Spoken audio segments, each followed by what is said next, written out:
नमस्ते साथियों, सशक्त भारत से मैं डॉक्टर आर के वर्मा। आज का टॉपिक है यूनिफॉर्म सिविल कोड। इस पर पहले भी वीडियो बना चुका हूं। यूनिफॉर्म सिविल कोड उत्तराखंड सरकार ने पास कर दिया है। अभी भारत सरकार ने पास नहीं किया है। मेरे ख्याल से ये एक एक्सपेरिमेंट है और उसके पास होते ही देश में जगह जगह बवाल हैं। मुंबई से एक मौलाना बहुत गाली बक रहे थे और यूनिफॉर्म सिविल कोड को लेकर के समस्या केवल एक वर्ग में है, वो भी है मुसलमानों में। आप देखिए इस देश में कितने लोग रहते हैं, हिंदू, सिख, ईसाई, जैन, क्रिश्चियन, जाने कितने लोग रहते हैं, लेकिन समस्या केवल मुसलमानों को है। उनका ये कहना है कि साहब जो हमारा धर्म है शरिया, उसके अनुसार हम चलेंगे। जब कोई और बात होती है तब वो कहते हैं संविधान के अनुसार होना चाहिए। जब धर्म स्थलों की बात होती है तब वो संविधान पे उतर आते हैं। जब वर्शिप एक्ट की बात होती है तो संविधान पे उतर आते हैं। कोई भी बात होती है तो वो संविधान पे उतर आते हैं, क्योंकि संविधान में उनको मालूम है कि कुछ बेईमानियां की गई हैं उनके पक्ष में, तो वो उसकी बात करने लगते हैं। अब यूसीसी को लेकर जो उनके ऐतराज हैं उन पर हम एक चर्चा करते हैं। देखिए पूरी दुनिया में यूनिफॉर्म सिविल कोड ज्यादातर देशों में है और वहां पे मुसलमान भी हैं, और मुस्लिम देशों तक में है जहां पे मुसलमान भी हैं और माइनॉरिटी भी हैं।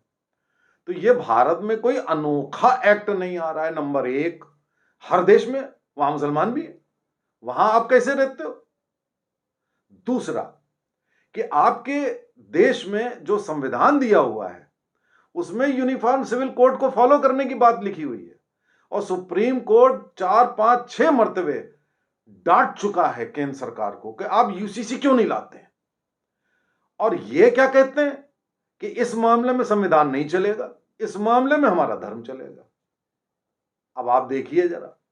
और यूसीसी ये आजाद जब हुआ था देश 1947 में, तब से लंबित है, और यही वर्ग और राजनीतिक पार्टियां वोटों की लालच में, वोट बैंक पॉलिटिक्स में इस यूसीसी जो संवैधानिक प्रावधान है उसको पास नहीं होने दे रहे हैं।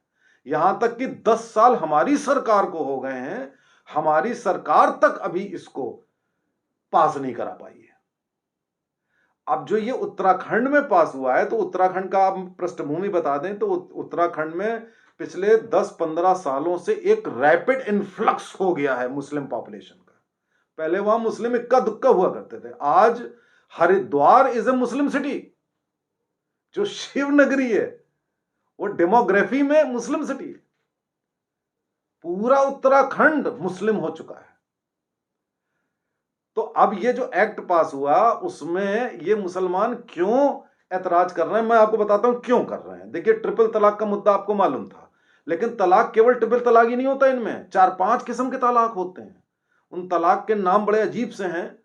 तो ट्रिपल तलाक तो गवर्नमेंट ने बैन कर दिया। इसके अलावा भी होते हैं, कोई 3 महीने में होता है, कोई 6 महीने में होता है, किसी में ऐसा कर देते हैं, किसी में ऐसा कर देते हैं।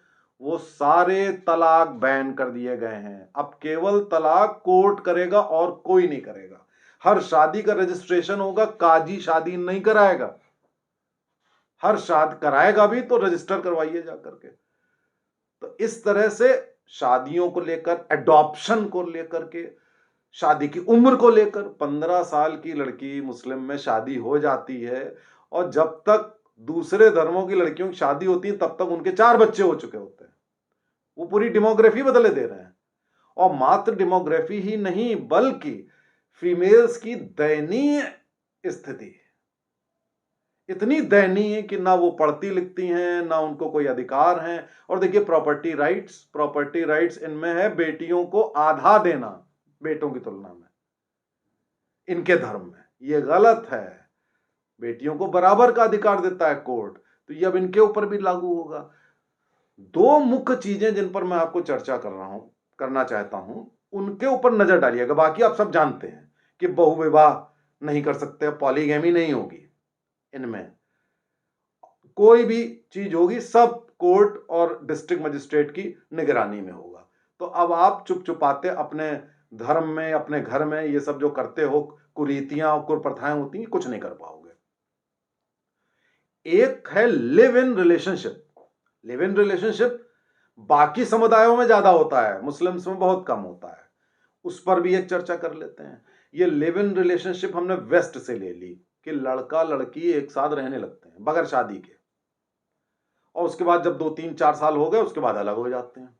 बच्चा पैदा हो गया, उसकी बड़ी दयनीय स्थिति और बड़े सोशल कॉम्प्लिकेशंस उससे हो जाते हैं। अब ये जो हमारी यूरोप की, अमेरिका की सोसाइटी है, वहां पे लिव इन रिलेशनशिप का अलग मतलब है, वो समाज ही भिन्न है। हमारे वहां अलग मतलब है।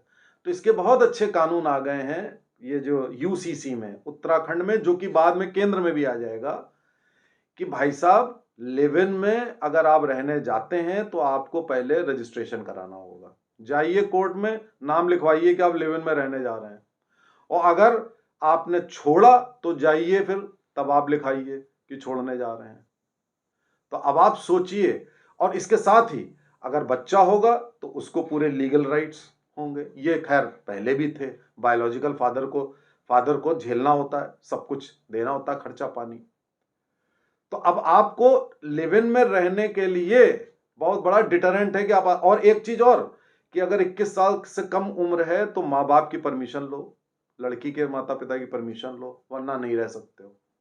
शादी की उम्र 21 साल लड़के लड़की दोनों की कर दी इन जनरल। और एक जो बहुत इंपॉर्टेंट चीज है वो है ब्लड रिलेशंस में मैरिज। आप देखिए, केवल मुस्लिम समुदाय इस पूरी दुनिया में है जिसमें भाई बहनों में शादी होती है। केवल एक माँ के जो भाई बहन है उनको छोड़ के सारे भाई बहनों में, मामाओं से और चचा से और सबसे, सबके बीच में शादी होती है। उसका सबसे बड़ा दुष्परिणाम एक ये तो होता ही है कि उनकी पॉपुलेशन ज्यादा तेजी से बढ़ती है, लेकिन एक जो बहुत बड़ा दुष्परिणाम होता है कि उनमें जेनेटिक डिफेक्ट्स ज्यादा आते हैं। जेनेटिक डिफेक्ट समझते हैं ना, कि उनमें जन्मजात विकलांगता, जन्मजात जो डिफेक्ट्स हैं, कई किस्म की मेडिकल बीमारियां, वो सब होती हैं। आप देखिए कि एक सर्वे आया इंग्लैंड में कि जो जन्मजात बीमारियां होती हैं, वो 1% जो बीमारियां होती हैं उसका 85% शेयर पाकिस्तानी मुस्लिम्स में था। इंग्लैंड की बात हो रही है, पाकिस्तानी मुस्लिम 85% कंट्रीब्यूट करते हैं उन जन्मजात बीमारियों में इंग्लैंड में, क्योंकि वो आपस में शादी करते हैं। तो ब्लड रिलेशंस में, चाहे वो चचा हो, मामा का लड़का हो, चचा का लड़का हो, इसका हो, ये शादियां बैन हो गई हैं, और ये हर हाल में बैन होनी चाहिए।